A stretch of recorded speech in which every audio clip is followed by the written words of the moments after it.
Halo semuanya, sekarang kita akan membahas tentang jenis-jenis hak atas tanah yang diatur pada Undang-Undang Pokok Agraria.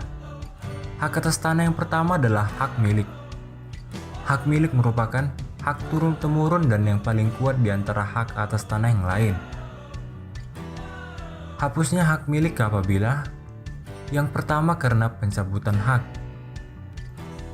Maksudnya adalah hak milik dapat dicabut jika untuk kepentingan umum, tetapi juga pemerintah harus memberi ganti kerugian yang layak atas hak milik tersebut. Yang kedua adalah penyerahan sukarela oleh pemiliknya. Dan yang ketiga, hak milik dapat hapus bila ditelantarkan.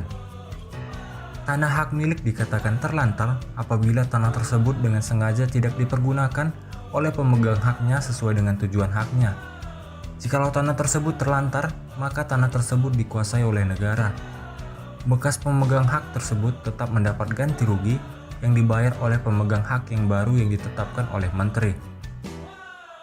Yang keempat adalah hapusnya hak milik karena dikuasai atau dialihkan kepada subjek hukum yang tidak berhak atas hak milik tanah. Sesuai dengan pasal 21 ayat 3 dan pasal 26 ayat 2 Undang-Undang Pokok Agraria, yaitu WNA tidak dapat memiliki tanah hak milik baik itu melalui warisan, wasiat, hibah, dan lain-lain.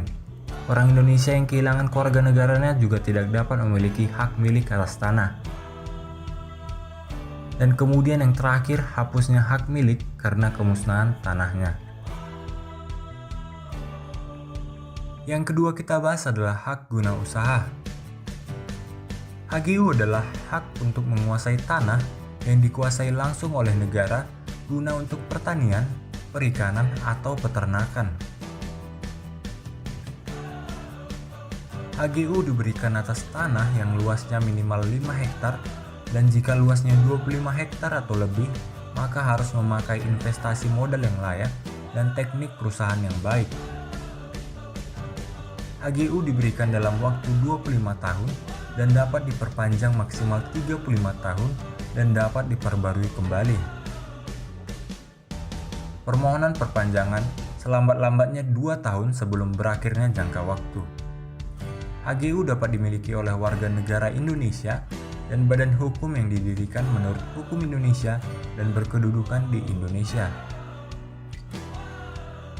Pemberian HGU sampai dengan 200 hektar dilakukan oleh Kepala Kantor Pertanahan.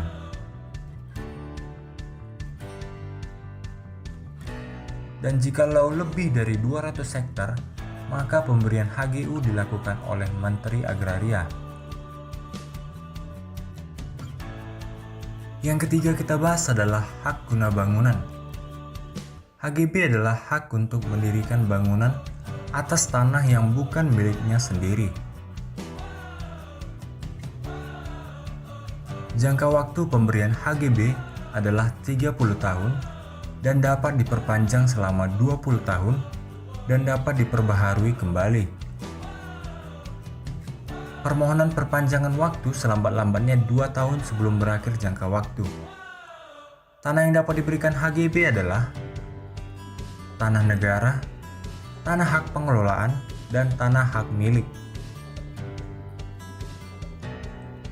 Pemberian HGB sampai dengan 2000 meter persegi dilakukan oleh Kepala Kantor Pertanahan Kabupaten atau Kota. Kemudian sampai dengan 150.000 meter persegi diberikan oleh Kepala Kantor Wilayah BPN Provinsi.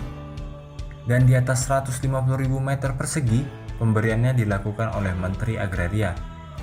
Dan pemberian HGB atas tanah hak pengelolaan dilakukan oleh Kepala Kantor Pertanahan Kabupaten Kota. Kemudian yang terakhir adalah hak pakai. Hak pakai intinya adalah hak untuk menggunakan dan atau memungut hasil dari tanah yang dikuasai langsung oleh negara atau orang lain. Hak pakai diberikan jangka waktu 25 tahun dan dapat diperpanjang 20 tahun dan dapat diperbaharui kembali. 2 tahun sebelum haknya berakhir dapat diajukan perpanjangan atau pembaruan.